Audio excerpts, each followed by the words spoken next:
बिस्मिल्लाहिर्रहमानिर्रहीम। शुरू अल्लाह के पाक नाम से जो बड़ा मेहरबान नहायत रहम वाला है। अस्सलाम वालेकुम व्यूअर्स, मेरा नाम है मोहम्मद यूसुफ़ और आज हम पढ़ेंगे इंट्रोडक्शन टू साउथ एशिया। ठीक है, उससे पहले हम देख लेते हैं कि वर्ल्ड डिवाइड कैसे है कॉन्टिनेंट्स में, जिससे हमें जनरल अंडरस्टैंडिंग हो जाए कि ये साउथ एशिया है कहाँ पर और उससे पहले कॉन्टिनेंट्स कितने हैं। ठीक है, साउथ एशिया एशिया का पार्ट है जो दुनिया का सबसे बड़ा और पहले नंबर पे कॉन्टिनेंट आता है। उसके अंदर 49 कंट्रीज़ हैं। उसके बाद दूसरे नंबर पे सबसे बड़ा कॉन्टिनेंट है वर्ल्ड का अफ्रीका, जिसके अंदर 54 कंट्रीज़ है। उसके बाद तीसरे नंबर पे सबसे बड़ा कॉन्टिनेंट दुनिया का है नॉर्थ अमेरिका, जिसके अंदर आते हैं 23 कंट्रीज़। उसके बाद साउथ अमेरिका है 4th नंबर पे, जिसमें आते हैं 12 कंट्रीज़।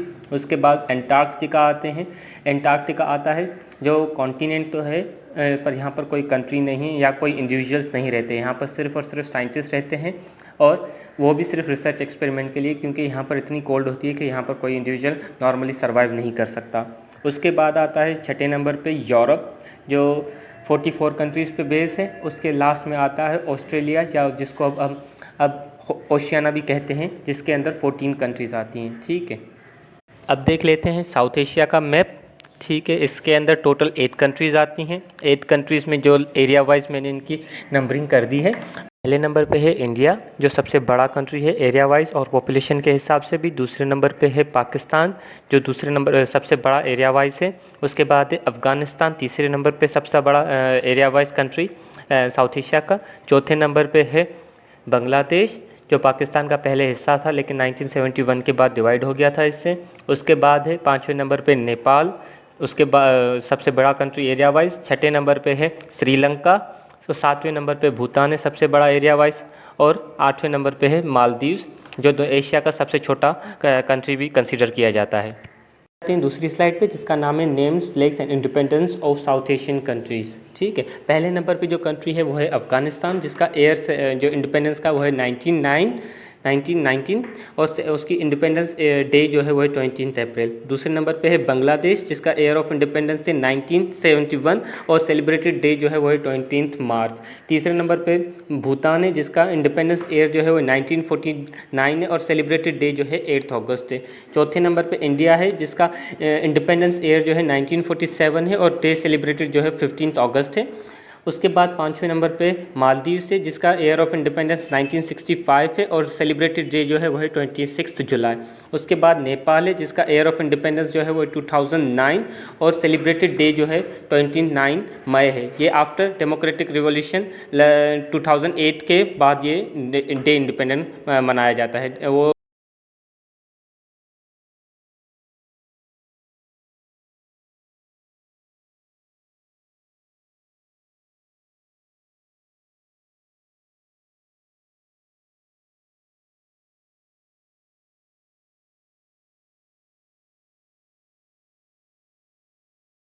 दूसरी स्लाइड पे, जिसका भी नाम है इंट्रोडक्शन टू साउथ एशिया। इसमें मैंने एरिया, कंट्रीज़ को याद करने का मेथड नंबर वाइज और उसके बाद रिलीजन और कॉमन ऑर्गेनाइजेशन जो सारे साउथ एशियन कंट्रीज़ के, उसके बारे में बताया है। ठीक है, पहले आ जाते हैं एरिया पे।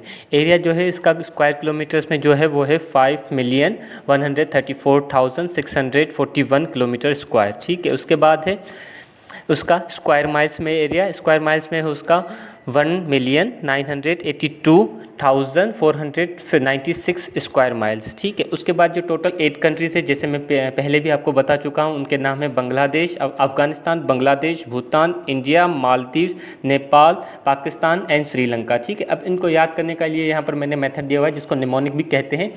पहले वर्ड सबके मैंने यहाँ पर यूज़ किए हैं, जैसे कि सेंटेंस बनाया है जिसके पहले वर्ड्स मैंने इनका, जैसे I for India, M for Maldives, N for Nepal, B for Bangladesh, S for Sri Lanka, P for Pakistan, B for Bhutan and last में A for अफगानिस्तान दिया हुआ है। ठीक है, अब इनको टोटली एक सेंटेंस मैंने बनाया है, जिसकी जनरली कोई मीनिंग ज़रूरी नहीं होती है निमोनिक की निकले, लेकिन सेंटेंस को याद करने के लिए ये मीन्स कंट्रीज़ को सीक्वेंस में याद करने के लिए ये मेथड है जिसे।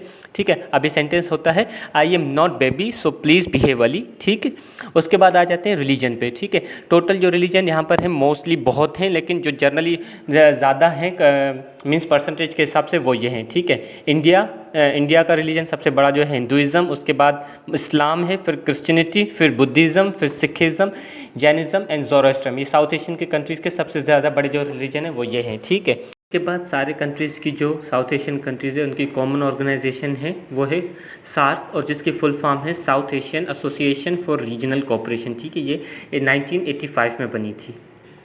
ठीक है, अब यहाँ पर मैंने परसेंटेज में दिखाया है यहाँ पर कि कितनी परसेंटेज में कौन सा रिलीजन साउथ एशियन कंट्रीज़ में मौजूद है, ठीक है। टोटल जो है साउथ एशिया में सबसे ज़्यादा वो है हिंदुइज़्म, ठीक है। इंडिया का सबसे बड़ा रिलीजन जिसको कंसिडर किया जाता है, जिसकी परसेंटेज है तो ओवरऑल 64%, ठीक है। उसके बाद सबसे बड़ा जो रिलीजन है साउथ एशिया का वो है इस्लाम, जिसकी परसेंटेज है 29%। उसके बाद छोटे छोटे रिलीजन है जैसे सिखिज़्म वो 2% है, बुद्धिज़्म जो है वो भी 2% है, क्रिश्चियनिटी वो भी 2% है। उसके अलावा जो मैंने ऊपर नाम दिए हैं जैनिज़्म एंड ज़ोरास्ट्रियम वो 1% के ज़्यादातर कंसीडर किया जाता है कि वो मोस्ट हैं, और उसके बाद भी छोटे छोटे दूसरे रिलीजन हैं यहाँ पर, ठीक है, साउथ एशिया में। जाते हैं सार्क पे, ठीक है। यहाँ पर मैंने एक इंट्रोडक्टरी स्लाइड बना दी है सार्क पे, ठीक है। इस पर एक डिटेल वीडियो अलग बना देंगे जिसमें हम सार्क को कम्प्लीटली एक्सप्लेन करेंगे, उसके फेलियर्स, उसके एवेल्यूएशन, उसके प्रिंसिपल्स, ऑब्जेक्टिव्स और एग्रीमेंट्स के साथ, ठीक है। सार्क की फुल फॉर्म जो है वो है south Asian association for regional cooperation, ठीक है। इसकी मीनिंग है साउथ एशियन कंट्रीज़ जो हैं उनकी उस रीजन की सारी एसोसिएशन की जो है कोऑपरेशन है, ये कोऑपरेशन है, ठीक है। इसका बेसिस जो बने हैं वो इकोनॉमिक एंड पॉलिटिकल बेस पे ये बनाई गई थी, और इसको जो बनाया गया था वो बनाया गया था 8 दिसंबर 1985 में ढाका के अंदर, ठीक है। ये साउथ एशिया की सबसे लार्जेस्ट ऑर्गेनाइजेशन है, ठीक है। इसके अलावा भी दूसरी ऑर्गेनाइजेशन हैं जो अलग अलग कंट्रीज़ ने बनाई हैं, लेकिन वो छोटी ऑर्गेनाइजेशन हैं, ठीक है। ये सबसे बड़ी ऑर्गेनाइजेशन है। इसकी ऑफिशियल लैंग्वेज जो है वो है इंग्लिश, ठीक है।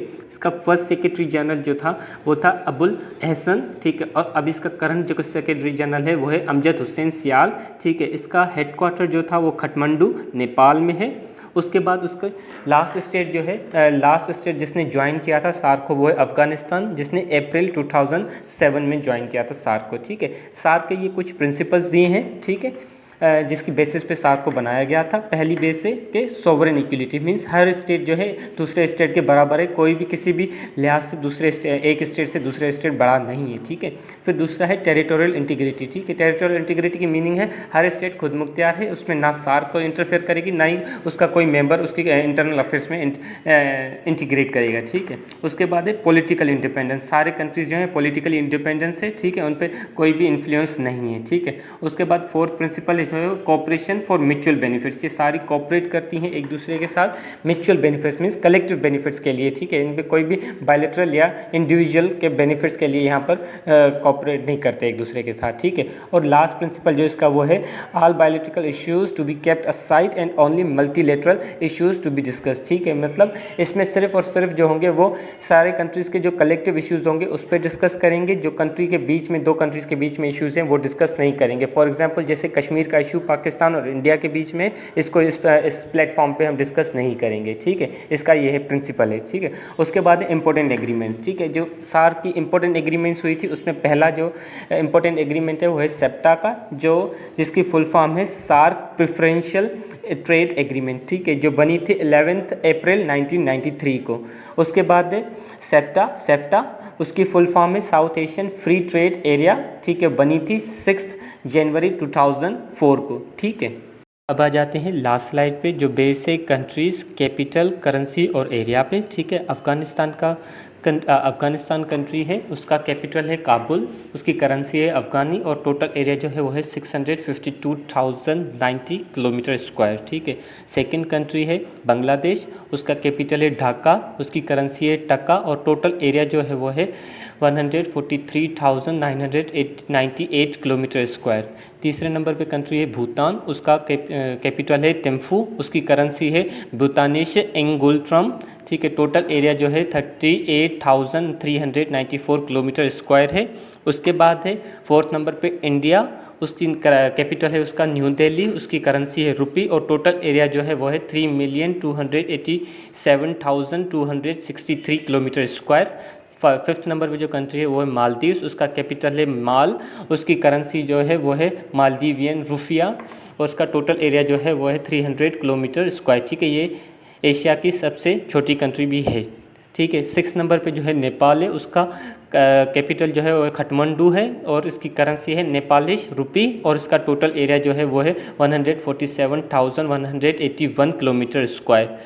सेकेंड लास्ट कंट्री है पाकिस्तान, इसका कैपिटल है इस्लामाबाद, उसकी इसकी करेंसी जो है वो है पाकिस्तानी रुपी और इसका टोटल एरिया जो है वो है 796,096 किलोमीटर स्क्वायर। और लास्ट में जो कंट्री है वो है श्रीलंका, जिसका कैपिटल है कोलंबो, जिसकी करेंसी है श्रीलंकन रुपी और टोटल एरिया जो है वो 665,610 किलोमीटर स्क्वायर है। ठीक है, और इसके साथ हमारी ये आज की वीडियो कंप्लीट होती है। Kindly subscribe. Thank you.